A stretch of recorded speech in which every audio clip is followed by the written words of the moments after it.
Halo semuanya, bagaimana kabar kalian hari ini? Semoga dalam keadaan yang sehat ya. Video kali ini adalah alur cerita dari drama Korea yang berjudul Mouse episode ke-8.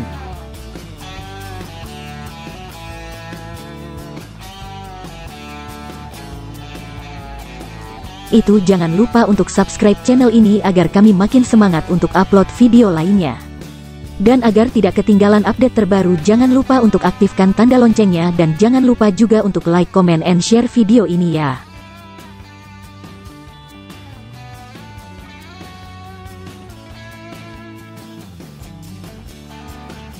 Sekarang kita lanjut ke videonya. Setelah bertemu dengan Seo Jon, Barem pun datang menemui Mochi dan menjelaskan apa yang telah dikatakan oleh Seo Jon bahwa ia tidak pernah mempelajari dan mengajari siapapun mengenai simpul tali. Mochi dan Barem pun menemui seorang dokter yang menyimpan dokumentasi saat Seo Jon melakukan operasi. Dalam foto yang mereka lihat, terlihat bahwa saat operasi Seo Jon tidak menggunakan simpul yang sama dengan simpul yang ditemukan di lokasi kejadian. Mochi pun menduga bahwa seseorang telah menjadi kaki tangan dari Seo Jon. Produser Choi yang kembali membaca berita mengenai kasus headhunter terdahulu, kembali teringat saat ia masih kecil rupanya Seo Jon lah yang menyuruh produser Choi mengikat tangan daripada korban Seo Jon.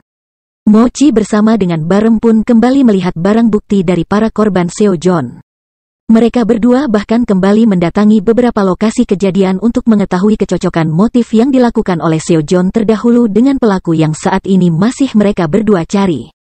Setelah mendatangi lokasi kejadian, Barem pun mengambil kesimpulan bisa saja saat beraksi setelah mendatangi lokasi kejadian. Barem pun mengambil kesimpulan bisa saja saat beraksi Seo Jon dulunya memiliki seorang anak buah yang membantunya melakukan perbuatan jahat. Mereka berdua pun kembali mencari data mengenai kejadian saat Seo Jon mencelakai Sujung. Seo Jon ditemukan meninggal di laut, dan ditemukan tanpa kepala, yang juga merupakan korban dari Seo Jon. Dari data yang mereka berdua temukan, saat kejadian seorang pria melihat mobil milik Seo Jon lewat dengan seorang anak kecil laki-laki yang berada di dalamnya. Namun saat dicari tahu kembali saat itu tidak ada laporan mengenai hilangnya seorang anak laki-laki melainkan seorang anak perempuan. Mochi pun berusaha untuk mencari tahu apakah antara Sujung dan Nari mengenal orang yang sama, namun belum ada satupun orang yang sama-sama dikenal oleh Sujung dan Nari. Mochi pun kembali membuka barang bukti yang ditemukan di lokasi meninggalnya Sujung dan Nari. Namun Mochi melihat bahwa salah satu barang bukti justru seperti telah dibuka oleh seseorang dan saat Mochi dan Barem mengecek CCTV terlihat produser Choi memasuki ruangan Mochi. Barem bersama Mochi pun mendatangi kantor produser Choi, namun ia tidak berada di dalam ruangnya. Namun Mochi dan Barem justru terkejut saat melihat banyak data mengenai para korban yang juga sedang diselidiki oleh Mochi. Tidak lama kemudian produser Choi datang namun Barem justru heran karena ia merasa sakit hati saat melihat produser Choi. Mochi pun mempertanyakan apa tujuan produser Choi untuk mencari tahu mengenai kasus meninggalnya Min Jo.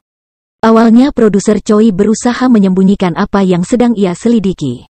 Namun akhirnya produser Choi mengatakan bahwa ia mencurigai bahwa apa yang dilakukan pelaku kepada Min Jo bukanlah yang pertama kalinya. Karena sebulan yang lalu juga terdapat kasus penemuan jasad wanita namun kasus tersebut hanya disimpulkan sebagai kasus bunuh diri karena menurut polisi korban seperti sedang dalam keadaan depresi berat sehingga membunuh anjingnya sebelum ia melakukan bunuh diri. Namun ibu dari wanita tersebut datang menemui produser Choi mengatakan bahwa ia menduga bahwa anaknya menjadi korban pembunuhan. Dan saat produser Choi mendatangi lokasi kejadian ia menemukan tali yang mengikat wanita tersebut yang terjatuh ke dalam sebuah lubang namun polisi tidak menemukannya. Mochi pun meminta agar produser Choi untuk menyerahkan tali tersebut kepada pihak polisi. Namun produser Choi justru mengajukan syarat kepada Mochi agar mereka bekerja sama dengan melakukan liputan eksklusif mengenai kasus tersebut untuk kembali memperbaiki karir produser Choi. Tetapi Mochi justru mencurigai ada hal lain yang menjadi tujuan produser Choi. Saat bertemu dengan Dongko, Barem bertanya mengenai siapa sebenarnya produser Choi. Dongko berusaha menjelaskan kepada Barem bahwa mereka semuanya dulu pernah bekerja sama untuk menangkap Dr. Sung. Barem juga menanyakan apakah ia dulu menyukai produser Choi. Mendengar perkataan Barem membuat Dongko terkejut. Dan saat Dongko membahas mengenai Bong Yi, Barem justru tidak ingat apapun. Barem pun mencari foto-foto masa kecilnya. Namun Barem justru menemukan sangkar burung dan menanyakannya kepada bibinya. Dan saat Barem mencium masakan yang dibuat oleh bibinya, ia justru merasa mual. Padahal menurut bibinya masakan tersebut merupakan makanan kesukaan Barem. Mochi pun menemui kapten bagian kejahatan dan kekerasan. Ia menyampaikan apa yang ia dan Barem temukan mengenai beberapa kasus yang sedang terjadi. Mochi juga meminta agar kapten mengizinkannya untuk ikut dalam proses penangkapan pelaku untuk membuktikan bahwa ia layak kembali dalam bagian. Mochi juga meminta agar kapten mengizinkannya untuk ikut dalam proses penangkapan pelaku untuk membuktikan bahwa ia layak kembali dalam bagian tim kejahatan dan kekerasan. Barem yang mendapat kabar bahwa rumah lamanya akan segera dirobohkan karena akan ada pembangunan ulang akhirnya datang melihat rumah lamanya dan kembali teringat dengan beberapa ingatan lamanya. Namun tiba-tiba saja Barem justru teringat saat ia bertemu dengan Dr. Sung di rumahnya. Hal itu membuat kepala Barem terasa sakit. Barem pun meninggalkan rumah lamanya. Dan dalam perjalanan ia Jutersu melewati sebuah jembatan yang biasa dilalui oleh Bong Yi. Hal itu membuat Barem kembali teringat saat Bong Yi menangis di jembatan tersebut dan juga teringat dengan pesan dari nenek Bong Yi agar Barem selalu mengecek kondisi Bong Yi. Barem pun memutuskan untuk datang ke sekolah Bong Yi. Namun sayangnya setelah neneknya meninggal Bong Yi memutuskan untuk tidak lagi bersekolah. Dalam perjalanan pulang, Barem justru bertemu dengan seekor kucing. Ia pun membawanya pulang dan menyiapkan tempat untuk kucing tersebut. Namun ia tiba-tiba teringat dengan lokasi kejadian pembunuhan dan meminta Mochi juga untuk datang. Ia merasa aneh di lokasi kejadian terali besi di rumah korban tampak sangat baru sedangkan rumah tersebut sudah terlihat sangat tua. Mochi bersama dengan Barem pun mendatangi tempat pemasangan terali besi dan mulai mencari tahu siapa yang memasang terali tersebut di rumah korban. Namun ternyata orang-orang yang memasang terali merupakan relawan anti kekerasan pada wanita. Saat kembali mewawancarai satu persatu relawan tersebut, Barem mencurigai seseorang yang memiliki gestur yang berlebihan saat sedang diwawancarai mengenai alasan mereka bergabung menjadi relawan. Tetapi Mochi justru mempertanyakan alasan Barem bisa mengetahui banyak detail mengenai kemungkinan-kemungkinan yang bisa saja dilakukan oleh seorang psikopat. Barem pun hanya mengatakan bahwa ia hanya merasakannya. Hal itu membuat produser Choi terlihat curiga. Wo Hyung-chul, pria yang dicurigai oleh Barem, justru bertemu dengan pria yang dulunya sempat ingin mencelakai Bong Yi dan kini pria tersebut telah bebas dan Wo Hyung-chul dulunya merupakan pengacara dari pria tersebut. Pria tersebut meminta bantuan untuk memberikan informasi mengenai keberadaan Bong Yi dengan alasan ia ingin meminta maaf secara langsung pada Bong Yi. Namun Hyung-chul justru mengatakan bahwa ia tidak lagi mengetahui di mana keberadaan Bong Yi. Saat kembali ke rumahnya, Mochi mendapat kabar bahwa di ikat rambut milik Kim Yang-hee ditemukan 2 jenis ras bulu anjing. Mochi pun merasa bahwa penjelasan Barem sama dengan isi buku mengenai perilaku seorang psikopat. Keesokan harinya, Mochi bersama dengan detektif Shin dan Barem kembali mendatangi tempat para relawan di sana. Mereka memelihara seekor anjing. Mochi meminta agar detektif Shin untuk memeriksa bulu anjing tersebut apakah sama dengan bulu anjing yang ditemukan di ikat rambut milik Yang Hee. Mochi juga meminta agar Barem ikut bergabung dengan timnya.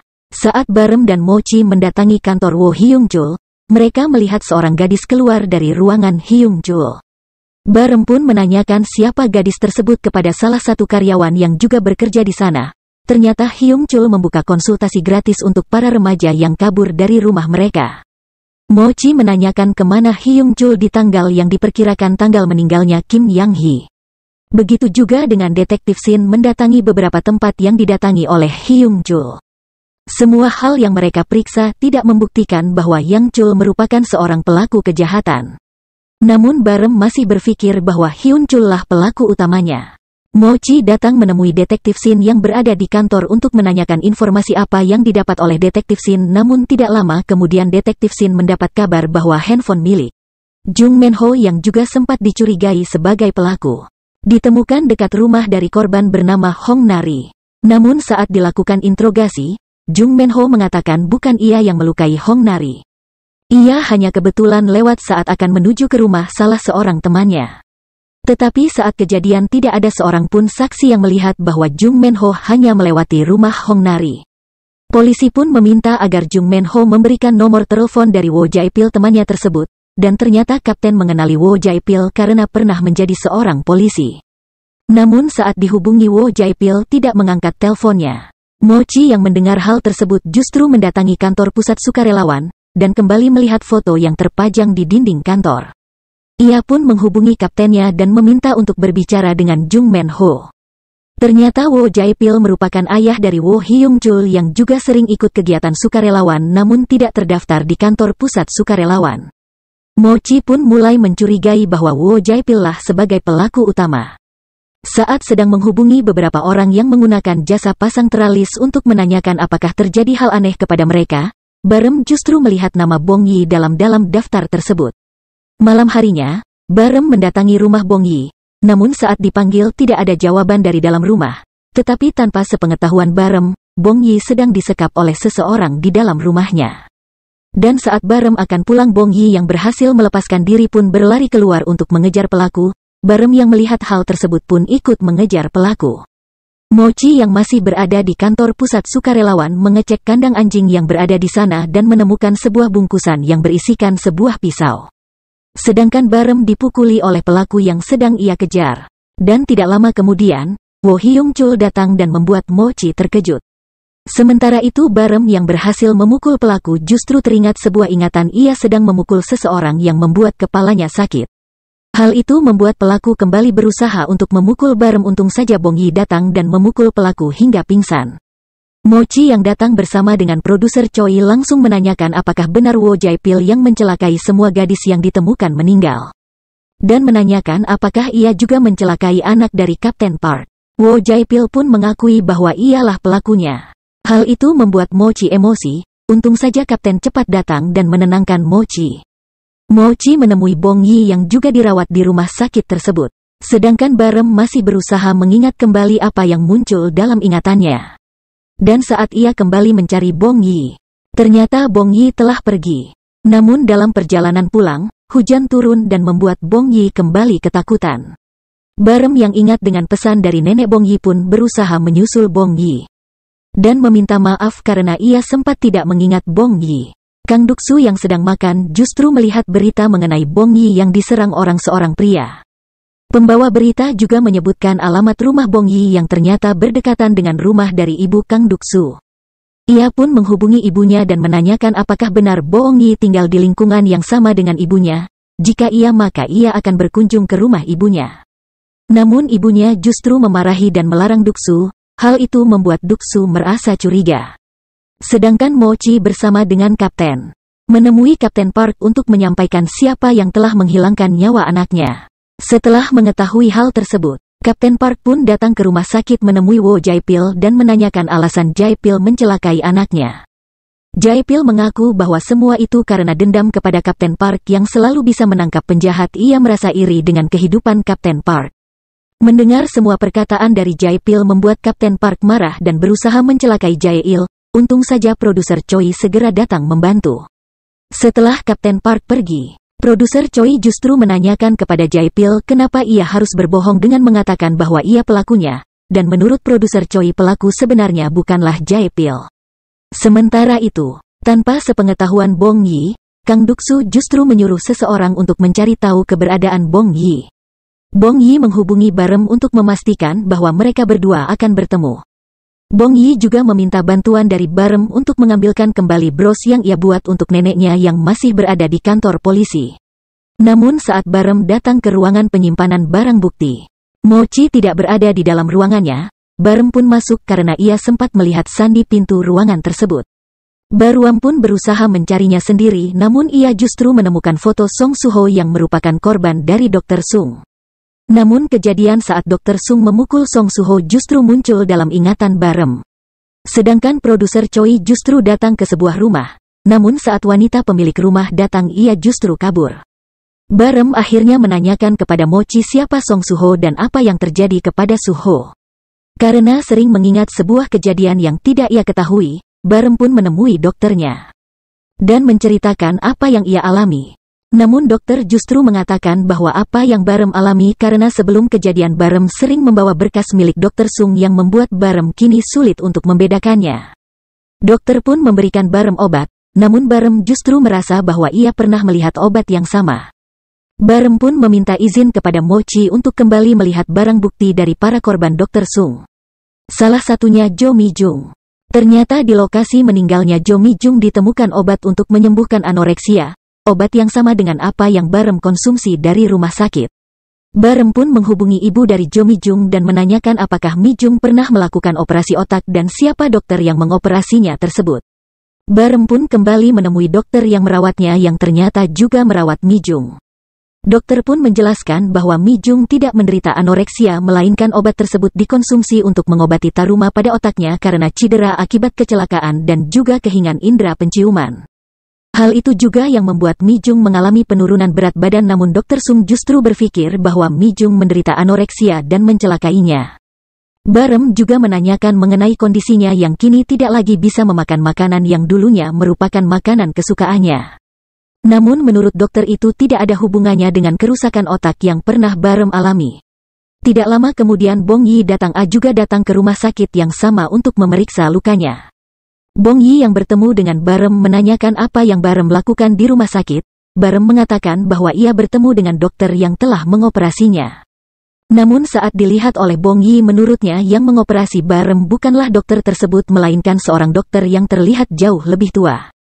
Mereka berdua bahwa sempat mencari nama dokter tersebut, namun dokter tersebut tidak ada dalam daftar dokter yang bekerja di rumah. Barem pun kembali menemui dokternya. Barem pun menanyakan apakah benar Dr. Park Min John yang mengoperasinya. Dr. Park pun langsung menjawab bahwa ia sendirilah yang mengoperasi Barem secara langsung.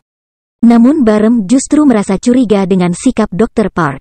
Sedangkan Mochi yang ingin mencelakai Wo Jae-pil, justru melihat istri dari Kapten Park telah melukai Wo Jae-pil. Kapten Park yang juga datang pun terkejut melihat apa yang telah istrinya lakukan. Namun Mochi justru meminta agar Kapten Park mengatakan bahwa Mochi lah yang mencelakai Wo Jae-pil, agar ia ditahan dan bisa menemui Seo John dalam tahanan. Tidak lama kemudian polisi datang dan menangkap Mochi. Barem pun menemui produser Choi karena ingin melihat rekaman wajah dari Seo John. Setelah mendapatkan foto dari wajah Seo John, Barem pun mengirim foto tersebut kepada Bong Yi. Namun tanpa sepengetahuan Bong Yi, Kang Duk-su mengikutinya. Setelah melihat foto yang dikirim oleh Barem, Bong Yi pun langsung memberitahukan kepada Barem bahwa benar Seo John lah yang mengoperasi Barem. Barem pun langsung menemui Seo John dalam tahanan. Apa yang akan dilakukan Kang Duk-su pada Bong Yi? Dan apa sebenarnya yang terjadi pada otak Barem saat dioperasi oleh Seo John? Sekian video kali ini. Jangan lupa untuk subscribe, like, komen and share video ini. Mohon maaf jika ada kesalahan. Sampai ketemu di video selanjutnya.